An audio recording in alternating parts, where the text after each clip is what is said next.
Tony. Thank you, Tony, and thank you everybody for joining us today. We appreciate your time. As Tony mentioned, my name is Eric Scheuer. I'm the Business Development Manager for Lynk. And with me is Michael Guess. He is the Director of our Operations. So today's presentation, we're going to hit on a couple different elements of the risk management process that range from things that are trending in risk departments with a focus on cyber risk, all the way to recommendations and solutions that'll put your institution in a more proactive and defensible position. So with that, I'm going to hand it over to Michael, and he can walk through the presentation. We'll take some questions at the end if there are any, and we'll go from there. All right. Thank you, Eric. So just to start things off, typically the way things are right now, companies are already trying to do what they can to do their due diligence. But a lot of times, especially in today's environment, vendor management may be paper thin, right? Maybe one or two people are working vendor management, and maybe even those might have a full-time other job, and they're just kind of doing this part-time. They got hundreds or maybe more vendors to review and assess, and that really creates an acute problem for most companies, or at least most vendor management departments, when it comes to doing what they should be doing and going through all the exercises they need to produce the kind of due diligence that's necessary. A lot of times that means farming out to different departments some of this material to get their assessment on it, and all of this may take time. So, and especially as I mentioned in, I'll say, the current environment, or the environment that we're heading into right now, that typically means right now you're seeing companies doing the bare minimum just to get through their audit or what they think is necessary to get through a particular due diligence process with a particular vendor. And that oftentimes can lead to risk taking, especially when you have companies that are, willing to overlook issues, maybe even with existing vendors, because perhaps it takes too long to get a new vendor onboarded. Things like that, where now you're kind of willing to take extra risk, and cybersecurity ends up taking a back seat in a lot of those, because maybe it's not really currently at the forefront of specific requirements, although that is beginning to change, and we'll talk about that with regulators. But this creates problems with the way things are, and unfortunately, the threats that come with that haven't changed. In fact, they're getting worse. If you don't already know, typically, a hacker might get into a particular system or company for more than 6 months. They're rummaging around and, looking at information. They're maybe not yet downloading material, but they're figuring out what's important. And on top of that, about 63% of cyber incidents end up coming through a third party. So it's not even that, your cybersecurity is maybe really good and you've got good, strong information security policies and procedures in place, but do your vendors. And that's kind of where a lot of these hacker groups are targeting. They're looking for the weak link in your supply chain. And we know things like with ransomware, it is a very real and a constant threat. We saw this last year with Colonial Pipeline and SolarWinds and all these other incidents that have happened. We can all go back to Equifax and things like that as well, where there's this, no company is particularly safe, even well-funded, well-financed companies that can put up a huge bulwark against cybersecurity incidents, and yet they still manage to happen. And so one of the things that you can get with cyber monitoring is a susceptibility index, so you kind of know who's at risk of ransomware, and that's both based on kind of the cyber results that we're seeing, as well as, I'll say, more intangible things like the prominence of the company. right? Is it a Microsoft where everyone's relying on it, or it's some other small name company that everyone's using their software or their systems? And now that suddenly becomes a target just because of how they connect to everyone else. And frankly, the old way of managing cyber risk just simply won't cut it anymore. And most companies that we've worked with, you'll hear things like, oh, well, perhaps it's too expensive, or there's some sort of budget limitations there. It's too hard to keep track of. It's too difficult to make use or understanding these different findings. And as with a lot with vendor management, you become overly reliant on that questionnaire, or perhaps you added some verbiage in your contracts to kind of help protect you there. Maybe, well, we got a SOC report, but then is it their SOC report, or is it like AWS's SOC report, or something like that? It's your fourth party SOC report, and maybe not even that company's. Other things that we've heard, oh, well, they were onboarded years ago, and we found them to be fine at that time. How is it going to help me, right? Cyber monitoring, sounds great, but what is that going to do? And I think probably the most common one, which is probably the worst one that we've heard, is, well, we'll deal with it when there's a problem. And no one wants to really be there at that moment, because that can be a very serious problem at that point. So, what you have and what you need, you end up with a collection of documents, and you have, whether, in terms of the documentations you're getting, right, from your vendors through the onboarding process or through the due diligence process. Perhaps they're highly technical and you don't really know how to interpret them. And you're relying on that vendor to disclose to you that they've had an incident, and that they're able to disclose something to you accurately, as well as, of course, timely, because that's a big part of it. And unfortunately, not everyone is a Wells Fargo or some very large institution that can bring a significant amount of resources to bear instantly to find some of that information out. Most companies are not like that. So it might take them, weeks or months in some cases to even say they have had a problem. But as you know, some of that is now starting to change in terms of the regulatory requirements regarding disclosure. But even then, your own IT department needs specifics to do something about it, right? They just can't say, well, we've had an incident. Okay, well, what kind of incident? What's it impacting? But what you do need is you need something that you can actually have that will alert your information security team of those risks, and they'll be specific and meaningful, and I'll say actionable, right? It needs to be something, here's the IP address, here's the website, or here's the specific problem that needs to be identified and addressed, because your IT teams, they need that, right?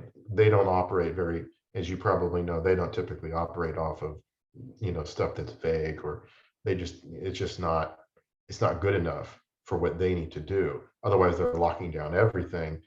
And now suddenly it's impacting maybe multiple vendors and multiple services at your company. So one of the things that you can do is, and the reason why cyber monitoring is so critically important is it helps you ultimately establish a defensible position. You can make it part of your information security policy that you have something like this as part of your plan. You can look at particular sets of vendors. You don't have to maybe do all of them.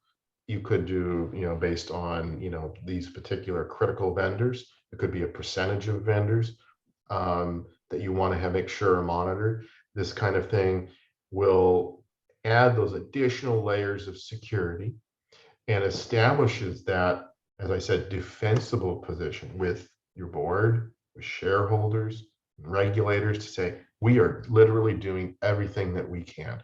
We are getting very specific information. We're communicating this information internally or externally to that particular vendor as appropriate to be able to deal with these different issues as they come up. The other nice thing with cyber monitoring that you can get is, alerts, vulnerability alerts, like 0-day alerts.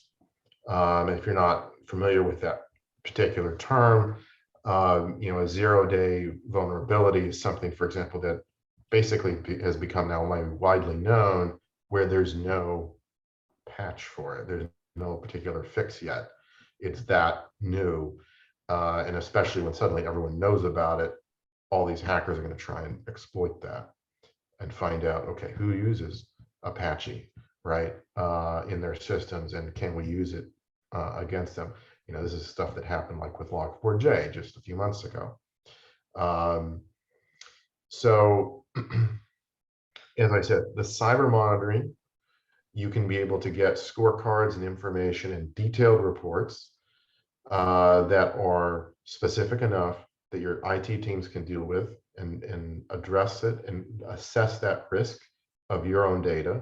Because of course, on your third party, for example, they may have a data connection with you. They may be storing your data or your customers' data of some kind. Maybe it's PII, maybe it's not that sensitive, but it's enough information there that it's a risk. And the nice thing that something like cyber monitoring can do is it can help you leverage contract concessions, right? You can use this kind of information with a vendor and say, well, we need, terms like due diligence documentation, you're required to now provide it to us. A lot of companies we talk to say, well, we're working on trying to get fourth party disclosure included in our contracts, but it's hard to do so or whatnot. Well, now you may have a way to do that, but you can get strengthened SLAs, or, and especially, in this kind of environment, perhaps improved pricing as a response to, we've got all of these different issues that we've identified with you. What are you guys going to do about that? If you can't fix these things, or you're not able to do it within whatever period of time, we want to get some kind of discount. You can use this information a lot of different ways, not just on a cybersecurity standpoint, but it can also have, I'll say, more of a dual purpose as well. This is kind of just an example of a kind of a scorecard you could get. This is at a very high level, kind of an executive level summary. We kind of look at the different vendors that you may have, and we can compare the scores over time across multiple categories, and each of, there's actually I think about 20 subcategories that are also evaluated across almost each one of these different, I think I have 4 listed here at a very high level, but a very simple kind of grading scale. And we can identify in terms of for executive purposes or at the vendor management level, if there are specific high level areas where they need some improvements and remediation areas, along with the backup of the specific reports that will detail the specifics of this web page has an invalid SSL certificate, right? Or whatever it might be. Or we found John Smith's credentials in the dark web, you're going to want to reset their password, right? So those kind of things we can uncover and present, and that way you can communicate that internally or externally as appropriate. So I want to turn it back over to Eric and let him kind of talk a little bit more about what we do and how we can maybe help you. Yeah, I mean, high level, VentureLink is an enterprise risk management solution provider. We are completely agnostic, meaning we can work within your platform or your process, dial down into where you're having situations where you need help in terms of reports, in terms of inputting into your platform, things of that nature. So, from that perspective, we offer institutions, we can manage our operational risk, we can manage our third-party risk, we can manage reputational risk, and that includes the cyber risk reports and cyber monitoring as well. All of which, are proving to be a challenge in this current market, based on what Michael said in terms of budgetary, personnel, expertise, primarily expertise, in that the employees that are entering or analyzing the data and looking at the data don't have that background, where they're going to make complete sense out of it and generate comprehensible reports. So that's where we step in. That's where VentureLink steps in and adds value. In terms of, our goal with our partners and our partnerships is basically, to reiterate, put you in a defensible and proactive position, because the more you sit back and let things fall into your lap, the more they build up, and the more the risk tolerance goes up. So that's where we step in and kind of dial down and unwind all that for our partners. So, and Michael, do you want to add anything to that, or? No, I think you explained that well. And I don't know if we've got some questions here, but I think maybe there are a few. Yeah, so they wanted to know if the deck will be available. Yes. Okay, so yes, that deck will be attached to the follow-up email that we send out tomorrow. So thank you very much for that question.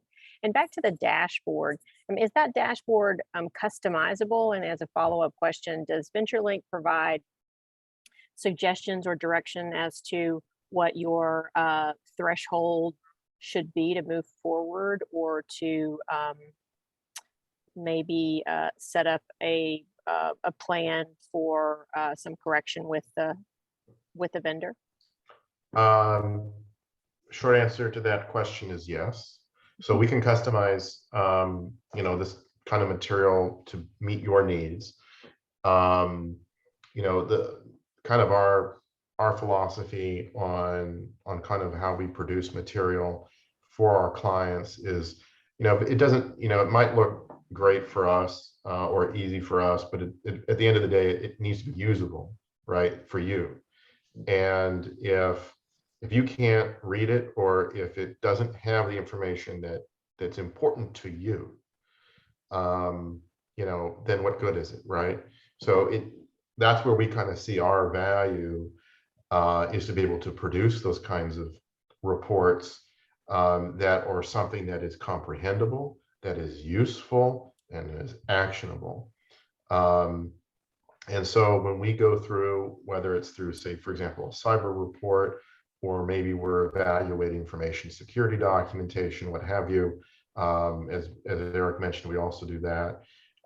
We go through and we can, for example, identify if there are particular problem areas in the material, and we can pose, for example, risk mitigation questions or other kinds of problems that we perhaps identify, and produce a recommended rating in terms of, is this a kind of a high risk?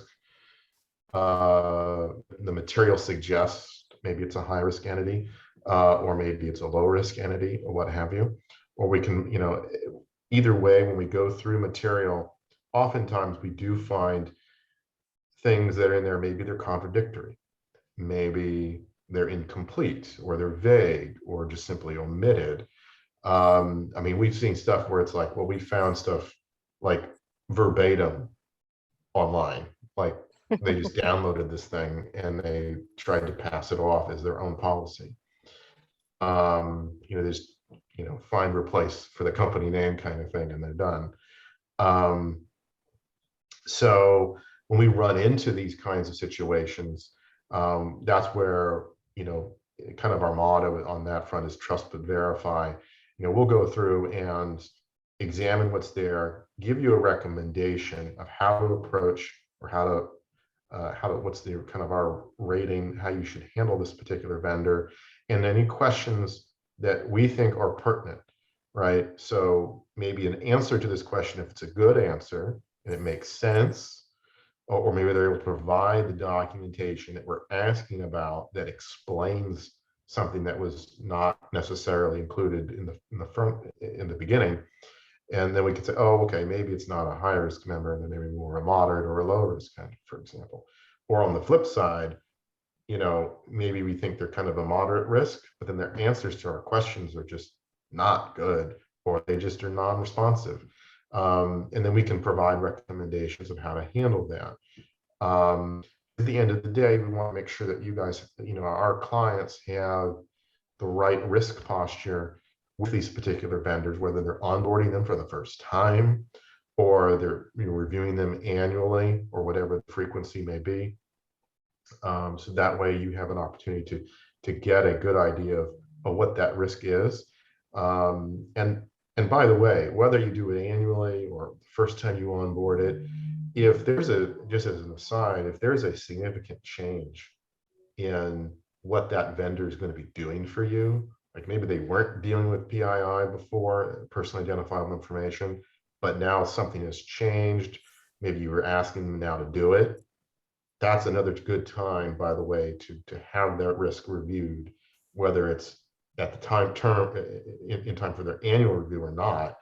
When there's a substantive change in that relationship, you guys, that's something that you should, go out and have that information security documentation reviewed again, because, maybe they were looked good before, but we weren't having to worry about, are they secure enough to handle that kind of data, for example. And on our part anyway, we use a lot of retired military intelligence guys to do our cybersecurity reviews. And so they, whether you have a particular policy or thresholds in place for different types of ratings, we'll go by that. If you don't, or you'd like us to defer, our information security teams, I think most of the team is from the U.S. Air Force, if I'm not mistaken, in terms of their backgrounds. But we can defer. You can have us defer there and say, well, this is what we found, and this has happened too. We'll get a policy document, from a client saying, this is our policy. Can you review it? And maybe make recommendations to our policy, given our experience. And we've done that too. So whether it's your own policy that you want us to just strictly follow, or if you would like us to review it, or rely on kind of our, I'll say, military grade type experience as to what we think is vulnerabilities or other problems in policy and in how stuff should be approached from a risk standpoint, we can do either way. So that's a great question. Excellent. Well, thank you so very much. Once again, Michael and Eric with VentureLink Capital Advisor and very wonderful partner for TMC. Notice that on one of the slides, there was their discount of 10% for TMC members. So please be sure to reach out to them. As a follow-up, the slideshow will be attached with the follow-up email, and a link will be there for reviewing the video. So thank you all very much for your time today. Really appreciate it. Come back to TMC Connect Tuesday, Wednesday, Thursday, 2, 3, and 4 o'clock Eastern time for more quality programming. Thank you so much, Eric, Michael. Always a pleasure. Appreciate it. Tony, thank you. We'll talk soon. Great. Thanks, guys. Okay, Bye. thank you.